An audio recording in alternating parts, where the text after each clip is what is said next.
Hello, my name is Devin, and in this video I'm going to show you how to build a Shimmer reverb in Ableton. Okay, so there's a little taste. What you're seeing here is the full version of this effect, which is available for purchase on my website. But I'm going to walk you through the basics here in a little bit. I just want to walk through these 8 knobs and what they do, because you can create a lot of fun sounds. Okay, so let's start with number 1, sparkle. It does what you might expect, which is add sparkle. At the top, we're increasing the grain delay feedback, which means that it's ricocheting up the octaves. So we get a lot more of those higher frequencies returned. At the bottom, the feedback is much lower, and so we just get kind of like the first, maybe a touch of the second octave in the grain delay. And we'll get into that in detail in just a little bit. So I like to keep it somewhere in the middle so it's not too obnoxiously bright, just a subtle little addition. Let's jump over here to time and wet dry. Wet dry is basically like a send. So if we have our time all the way up and we push the wet dry all the way up and we create just a nice luscious pad, I can bring down the wet dry and play underneath that while the pad slowly dissipates. So that's nice because you're not immediately turning down the reverb when you turn down wet dry. Time, goes from long to a nice short shimmer. And you can hear that's just like in and out, right? So that's time and wet dry. You might be looking at this instrument reverb and being thinking like, what's that? Well, I've got a piano patch, and I wanted a little independent, and I wanted some independent control of the reverb of the piano so that I can either choose to play dry with a shimmer, right? Something like that. Or I can choose to play wet with some shimmer. So just gives you a little more flexibility so that the piano has its own dedicated reverb or whatever instrument you choose. Okay, how about freeze? Freeze is cool, so let's get just a nice little pad going, just roots and fifths. Turn up the wet dry, get a little more volume, find a nice level, and then I'm gonna turn on freeze. Okay, so now I turn down wet dry, and again, I've got this pad that I can play beneath.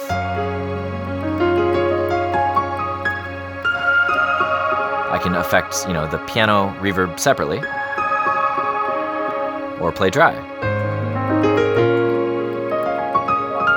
Okay, now check it out. This is a good time to look over here at LFO and sidechain. LFO, that's pretty fun. So I can be playing, maybe like...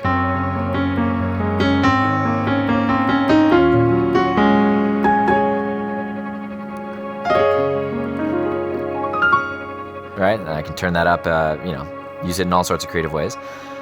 So what is sidechain? I'm going to turn off this freeze. So we're back down to just clean. Sidechain is looking for MIDI, and it's triggering a kick sample, essentially, and it's actually sidechaining the reverb whenever you play a note.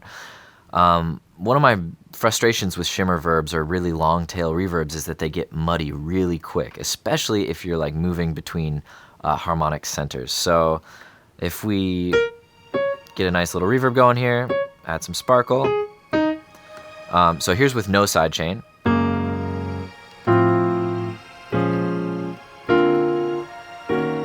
Right? Kind of climbing through some unusual chords that have a lot of dissonance if they were, if you were to hold the sustain, for example.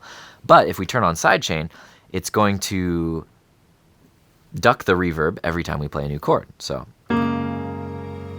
at its, all the way up, you'll notice that it's a pretty dramatic sidechain. So it's nice to keep it kind of maybe down here a little bit. So here we go.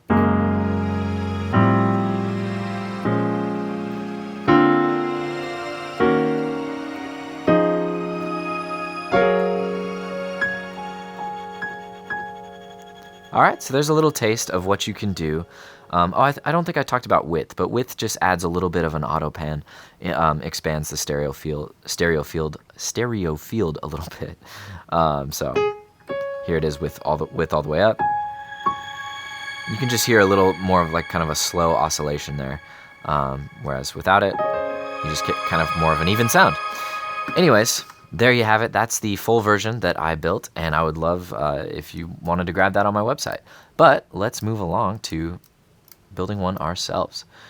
So we're going to take the input. I'm going to go ahead and just turn this off, save CPU. And we'll take the input of the piano here.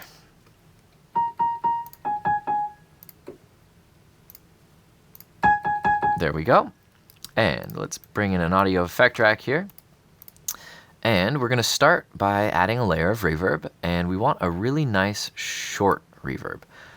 Size way down, because that gives us the cleanest sound. And depending on your computer, whether you plan to use this for live or not, you can choose either eco or mid.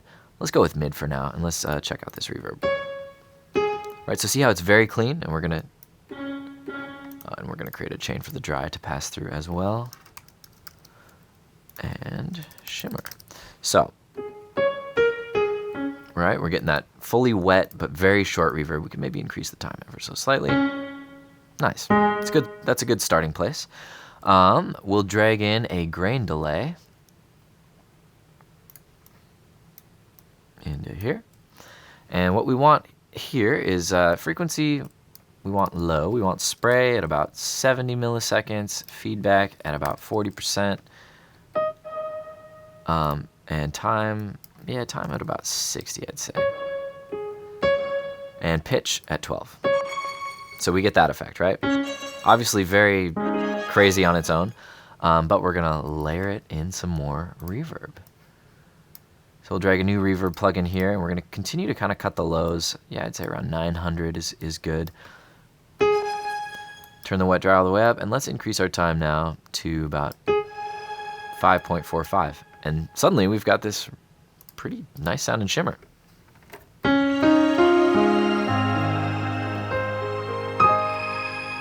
Beautiful, right?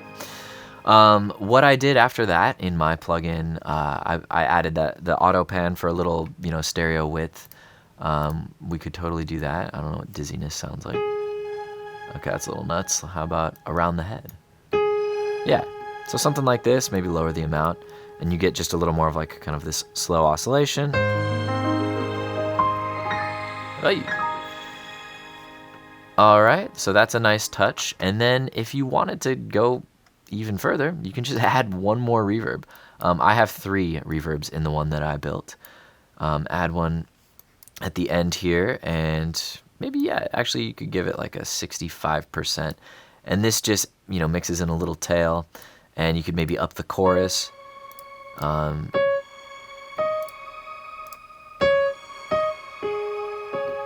Right? So that's sounding really luscious. So that's how you build a basic shimmer. It's a fairly simple process. I think that's all I got for you guys. Again, I hope you can pick up this plugin. It's on my website, and it's pretty fun. So we'll see you at another tutorial. Take care.